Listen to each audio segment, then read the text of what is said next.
All right, so you've got something bold you're chasing, a dream that actually matters, a mission that's been sitting on your chest for far too long. And you don't just want to do it halfway. You want to do it right. You want to do it at the highest level, to become that 1% achiever who keeps going when everyone else slows down. But here's what 99% of people will never do. They won't go ghost. They won't pull back. They won't step away from the noise long enough to build something real. You see, most people crave attention more than progress. They want to be seen doing the work instead of actually just doing it. They want the appearance of motion instead of the discomfort of stillness. But the 1% know something deeper. They know that silence is not weakness. It's actually a strategy. Because you can't become who you're meant to be if you're constantly performing for people who don't know where you're headed. Going ghost isn't about disappearing from the world. It's about returning to yourself. It's about pulling your energy back from every place it's been leaking. It's about remembering what you sound like when you're not surrounded by 1,000 opinions. You don't go ghost to escape, you go ghost to refocus. It's not running away from the world. It's stepping back long enough to come back different. So let's talk about how you can actually do that. Step 1, you gotta turn down the noise. You see, we live in a world that's addicted to noise. Constant updates, constant inputs, constant reactions. Going ghost starts when you decide that you no longer need to be available for everything. You stop explaining your vision to people who haven't earned context. You stop collecting advice from people who've never done what you're trying to do. And you give your brain silence, not as a luxury, but as a necessity. You can't hear your intuition if you're constantly surrounded by interference. So you turn down that external volume and turn on the internal one. And that's the first rep of going ghost, choosing not to perform when performance gets the applause. Step 2 is you have to choose your cave. Every 1% achiever has a cave, whether it's a mental or a physical one where they train alone. For Steph Curry, that's an empty gym before sunrise. And for you, that can be your room, a gym, your desk, your notebook, or even a trail. Your cave is where discipline becomes identity. This is where you shift from I'm trying to this is just what I do. When Steph Curry walks into the gym, there's no cameras, no crowd, there's nothing, it's silent. It's just him and the court. And this is where he finds his rhythm, with constant breath and repetition. He's dribbling 2 balls at once, he's catching tennis balls in mid-move, he's reacting to flashing lights. He's training his nervous system to stay calm in the chaos, and that's his cave. That's the unseen work behind every highlight. And your version might look different. Maybe it's waking up at 5 a.m. and writing for an hour straight. Maybe it's setting aside time to learn how to edit better videos or create better content. Your cave is where you stop chasing validation and start collecting evidence. And step 3, build rhythm inside the silence. Most people think going ghost is stillness. It doesn't. It means building rhythm in the quiet times. You start to replace distraction with repetition. You stop waiting for motivation to hit you and you just start designing the motion that you want to take. Momentum doesn't start big, it just starts daily. Let's bring back Steph Curry. He does 70,000 shots a year. That's 70,000 moments that he could have stopped. But he doesn't because he understands something. He understands that momentum isn't magic, it's a muscle that you build. Every rep that he takes in private gives him permission to be automatic in public. So every quiet day builds a loud result. That's what rhythm is like. It's not glamorous, it's not exciting, but it's the foundation that every overnight success stands on. Step 4, protect your peace. When you go quiet, people will misunderstand you. They'll think you're distant, they'll think you're fading, they'll think something's wrong, and that's okay.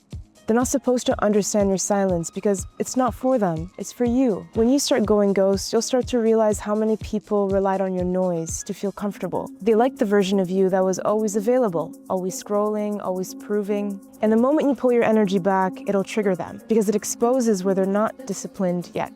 So protect your peace, because peace is what allows consistency to last. You just can't produce world-class work with a restless mind. You can't think clearly when you're constantly reacting.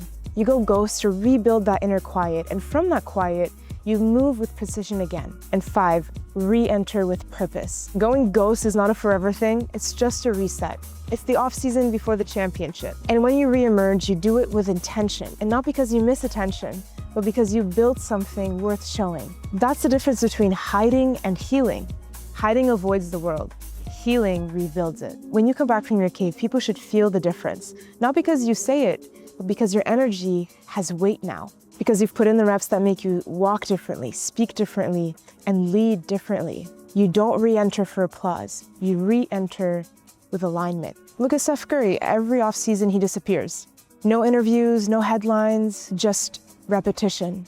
And the next time you see him, his range is deeper, his release is faster, his balance is sharper. And that's not coincidence. That's what happens when you use silence as a strategy. He doesn't train for noise. He trains for normal. He trains until the chaos feels calm. That's why when the lights come on, he doesn't panic, he performs, and he does it very well because he's already lived that moment 1,000 times in the dark. And we see this pattern across many athletes. Michael Phelps trained every single day, even on Christmas. Serena Williams trained her mind equally as much as she trained her body. Tom Brady spends hours on daily mobility, nutrition, so that in his 40s, he can outtrain people in their 20s.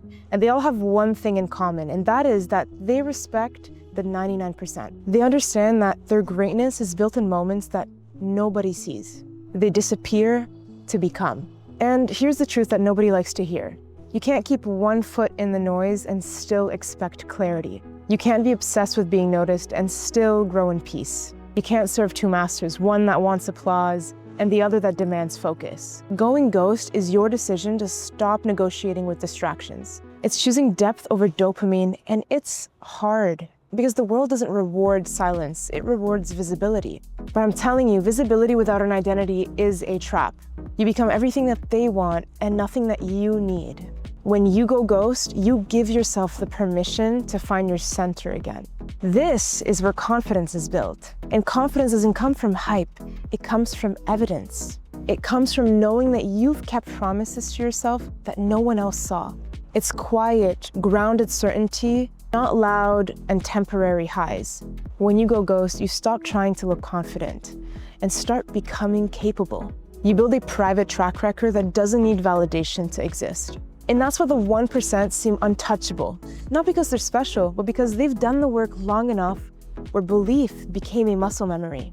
So if you're in that season right now, the one that just feels like you're disappearing or you have an urge to want to take a step back and disappear a little bit, don't fight it.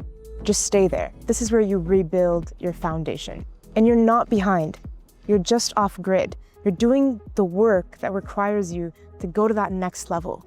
And let people talk. Let them misread your silence. We're supposed to. They're reacting to an older version of you that just doesn't exist. You're not vanishing, you're evolving. You're reprogramming how you move through the world. And that's a beautiful thing. And when you step back into the light, you won't need to announce it. Your presence will do that for you. Because silence doesn't erase momentum, it actually amplifies it.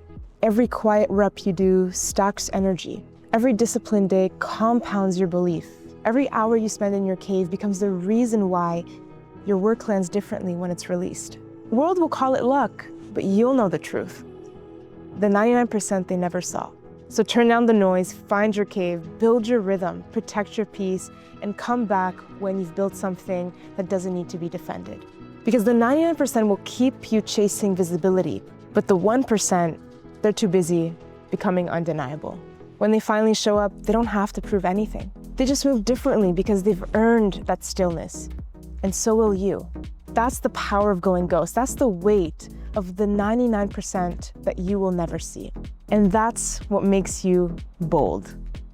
This is 100 Bold. This is also day 8 out of 100 of me showing up on here every single day at 7 a.m. I'm so grateful that you're here, and I've been receiving a lot of amazing messages recently. So I want to thank you so much for being part of this journey. And if you feel called to start your own streak, which I highly encourage you to do so, just comment day 8 out of 100. And I'm just so excited for you to crush it in your life. You got so much light within you, you got to share it. But first, you got to step into your little cave and make it happen for yourself. Have an amazing day.